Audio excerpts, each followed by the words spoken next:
বাংলাদেশের জন্য উনি স্বপ্ন তৈরি করেছেন।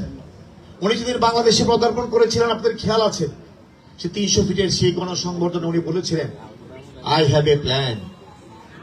এবং সেই প্ল্যানের বাস্তবায়নের আমরা কিঞ্চিত লক্ষ্য করছি মাত্র। আমাদের সরকারের বয়স 1 মাসও হয়নি, কিন্তু আমরা দেখতে পাচ্ছি যুগান্তকারী কিছু পদক্ষেপ উনি মানুষের সামনে, জাতির সামনে উনি বাস্তবায়ন করে যাচ্ছেন। যে কথাগুলো উনি নির্বাচন ম্যানিফেস্টে এবং আমরা নির্বাচনী জনসভায়, পথসভায়, উঠান বৈঠকে আমরা ওনার পক্ষ থেকে, দলের পক্ষ থেকে আমরা মানুষের কাছে বলতাম, আমরা আর হানাহানি নয়, আর বিভেদ নয়, আমরা অনেক সময় গড়িয়ে গেছে, এখন আমরা দেশের জন্য কাজ করতে চাই। দেশ আমাদের সৌভাগ্য, মাননীয় প্রধানমন্ত্রী কিশোরগঞ্জের নিকলিবাসী, আপনারা সৌভাগ্যবান, আপনাদের এই এলাকার এই আরিবিল খালটা ইনক্লুড করেছেন। আজকে আমরা সেটা শুভ উদ্বোধন করবো।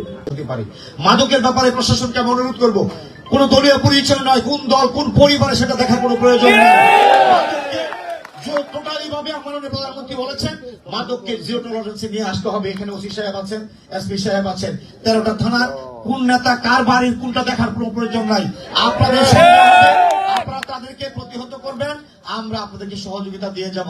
এই মাদক ছিনতাকারী, অন্যায়কারী, সন্ত্রাসীদের কোনো পরিচয় নাই, কোনো দলীয় ভাবে কোনো প্রোভাইডের কোনো সুযোগ নাই। থাকতে হবে, এটা আমাদের রাজনৈতিক কমিটমেন্ট, সরকারের কমিটমেন্ট, আমাদেরকে বাস্তবায়ন করতে হবে।